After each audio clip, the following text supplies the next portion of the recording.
குட்டிக்கு என்ன வேணும்? யாருப்பா? யார் வேணும்? தாத்தாவா?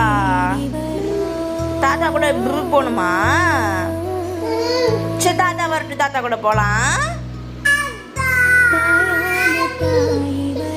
அம்மாக்கு கொடு, அம்மாக்கு காசு கொடு, அம்மாக்கு கொடு. Very good. உனக்கு வேணாமா? தாத்தா தாத்தாவா? தாத்தாக்கு தான் கொடுப்பாராம். சரி, தம்பிக்கு வேண்டாம் அப்ப காசு. கீர்த்தி சுத்தி கூட போலாமா? பைக்ல போலாமா? கீர்த்தி சுத்தி தாத்தாவா? தாத்தா கூட தான் போகணுமா? கீர்த்தி சுத்தி கூட போலாமா? தாத்தா கூட தான் போவேன்.